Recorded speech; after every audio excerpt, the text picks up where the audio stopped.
Luqmon Hakim va Manman shogird. Luqmon Hakim o'z halolligi, o'ta kamtarligi va kuchli iste'dodi bilan butun xalqqa tanilib, hakim va tabiblar ustoziga aylangan edilar. Uning bir necha shogirdlari bo'lib, ular orasida Abu Talib ismlisi barcha shogirdlarga boshchilik qilardi. Vaqt o'tib, Abu Talib Manmanlik otiga minib, shaytonga oshno bo'libdi. Hatto ustozini ham nazar pisand qilmay qo'yib, hamma joyda o'zini maqtab, ustozidan o'tib ketganini ko'z qilar ekan. Bu gaplar Luqmon Hakimga ham bir necha bor yetkazilibdi. Lekin u kishi faqat tabassum qilib, to'g'ri, shogirdim mendan o'tib ketgan bo'lsa, men bunday shogird bilan faxrlanaman deb qo'ya qolar ekan. Kunlarning birida podshoh majlisida Abu Talib o'zini maqtab turganida Luqmon Hakim ham majlisga kelib qolibdi. Lekin shogird ustozini mensimay, mag'rurlanishda davom etibdi.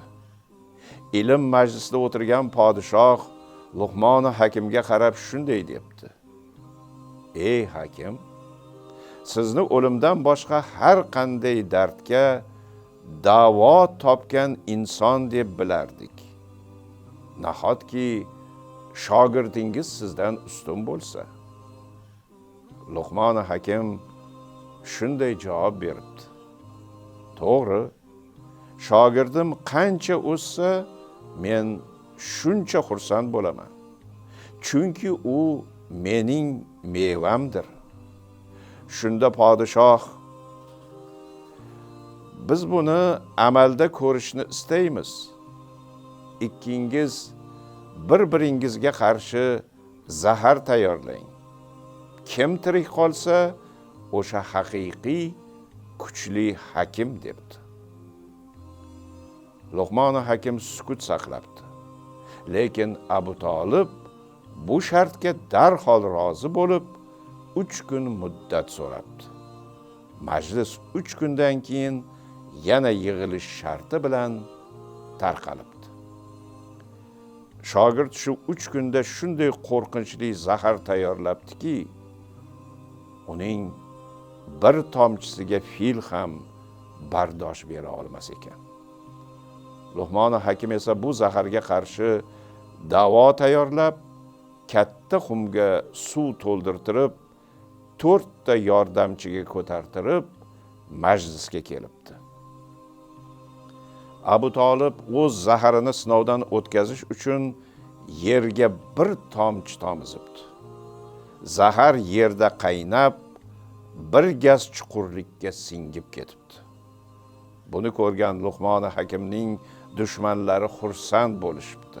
Lekin Luqmon Hakim xotirjamlik bilan yechinib, sut to'la xumga tushibdi va zaharga qarshi tayyorlagan dorisini ichib, ustidan shogirdi tayyorlagan zaharni ham ichibdi.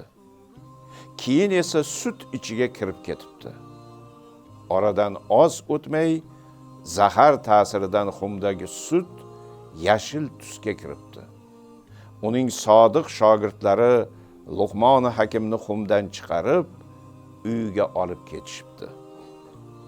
Ertasiga majlis yana yig'ilib, hamma uning ahvolidan xabar kuta boshlabdi.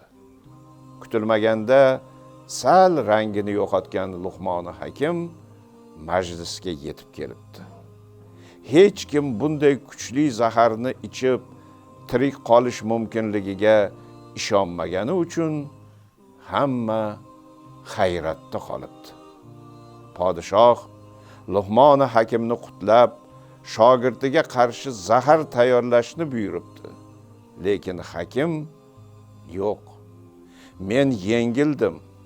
Shogirdimga zahar tayyorlamayman" debdi. Shunda Abu Talib: "Yo'q, zahar tayyorlasin. Ehtimol men ham tirik qolarman. shunda kurash yana davom etadi debdi. Luqmon Hakim unda zahar 40 kunda tayyor bo'ladi deb javob beribdi. Podshoh va majlis ahli bu shartga rozi bo'lib, 40 kundan keyin yana yig'ilishga kelishibdi. Luqmon Hakim 4 ta mardikor yollab, Abu Talib yashaydigan uyning orqa hovlisini ijaraga olibdi. Keyin mardikorlarga shunday topshiriq beribdi. Ikkitasi tongdan shomgacha, qolgan ikkitasi esa shomdan tonggacha bir narsa yanchigandek qilib bo'sh qoplarni urib tursin. Bu holat 40 kun davom etibdi. Abu Talib esa ustozi qanday zahar tayyorlayotganini bilolmay, qo'rquv va hadik bilan kechalari uxlay olmaydigan bo'ldi. Oqibatda 40 kun ichida ozib, cho'pday bo'lib majlisga zo'rg'a kelibdi. Luqmon Hakim esa uydagi quduqdan olingan tiniq suvni chiroyli ko'zachada olib majlisga kelibdi. U katta hurmat bilan shogirdining oldiga borib, uning och, yupun va xarob holatda ekanini ko'rib, hayrat va afsus bilan yosh to'kibdi. Majlis ahli nahotki shunday yosh yigitni o'ldirib yuborsalar deb shovqin solishibdi. Luqmon Hakim shogirdiga qarab, balki zahar ichmassan debdi.